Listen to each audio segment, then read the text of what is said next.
That's our real key. There's no track changes. There's no redlined manuscript. If you don't trust your co-author, you shouldn't be working with them.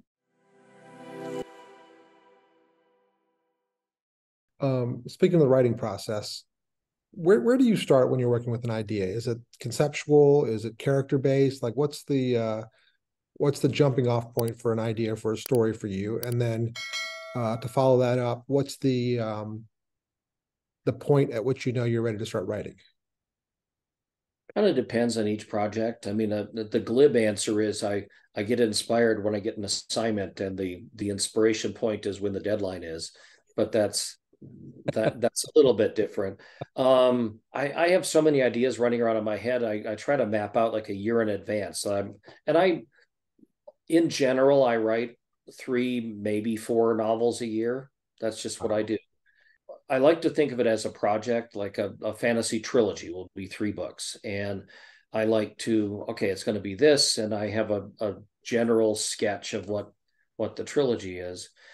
But then I really dive into the world building where I'll go out and try to figure out like the different kingdoms or something or the different characters. And I will have some major plot points in my head. This is the big battle and the climax for book one, or this is the giant tragedy that happens that launches the war in chapter one, or something like that. And as I develop that, it's almost an interactive. As the world building builds, that gives me ideas for characters, and then I do the character background, and they give me the ideas for how to set up the politics. And for the king dies and there's a war of succession. Well, I need to know how succession works. Is it only the firstborn male? Is it daughters as well? Is it a trial by combat? Is it a elder council that figures out who's the next best leader? I mean, and then that makes me develop the whole political system before I can write the story about the war of succession. And it's all almost like it's like a balloon I have that you push your finger in one direction, it pops out a different direction, and then you push it back and something else sticks out. And I like to do all my world building before I outline the characters, and then I outline the whole framework chapter by chapter. And but when I say I'm an outliner, that the chapter is there. There's a big battle between sailing ships and the port burns at the end. Hmm. That's my outline. So there's still lots of room for me to be creative when I write that chapter, Hmm. but there are still bullet points, or I have lines that I can color inside. Okay, so you like to discover during the writing process too. Well, I discover the details, but I know the roadmap. Like if you're taking a cross country drive, I think you should look at a map first. And sure, you can stop to see the giant ball of string if it interests you on your way by, or you can stop at a local eatery if you want lunch or something like that. But if I'm trying to get to Phoenix, Arizona, I want from Denver, I want to know the route to get from Denver to Phoenix. Yep. I don't understand these writers that are just, well, I'm going to get in the car and just drive and hope I get to Phoenix someday. I don't even know north or south, but I'm going to go somewhere and see what happens. But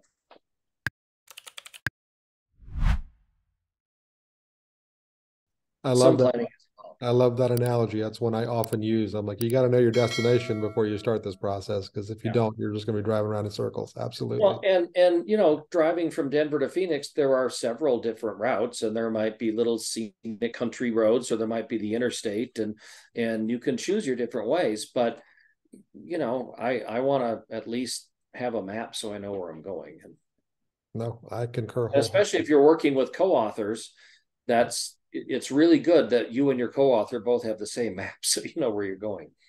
That's right. You've written a lot with a bunch of different co-authors. Oh, lots with co-authors, and we both have the same outline. And I mean, Brian Herbert, it's been 24 novels I've written with him, I think, and I've written 34 with my wife Rebecca. And we have an outline, and we both, you can write your own chapter as long as the start and the end is where you're assigned to have, because it's got to match up with what I wrote in the next chapter.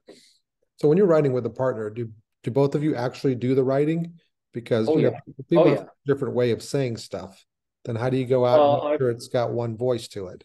well, in my main collaborations, we both, like, Brian writes half of the chapters in every Dune book, Hmm. and my wife Rebecca writes half of the chapters in all of our Young Jedi Knights books and things.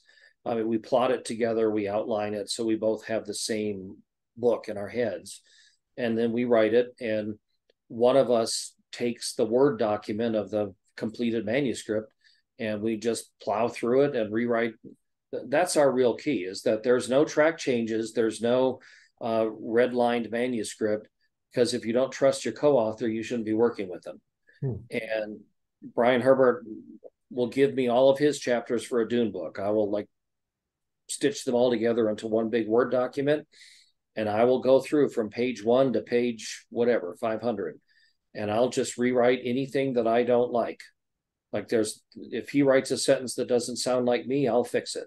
Hmm. No, we're not going to, like, throw out chapters or rewrite the plot, because we've agreed on that already. Right. But descriptions of things, I'll add things and describe it and rewrite some of the sentences. And then when I'm done, I send him a clean manuscript, no markings on it. Mm-hmm. He just gets draft 2, and here's your Word file. And then Brian goes through it and rewrites anything he doesn't like or anything he doesn't think sounds like his prose. And then it goes back to me, and I do the same thing, and goes through 5 drafts, 6 drafts, depending on whatever we do.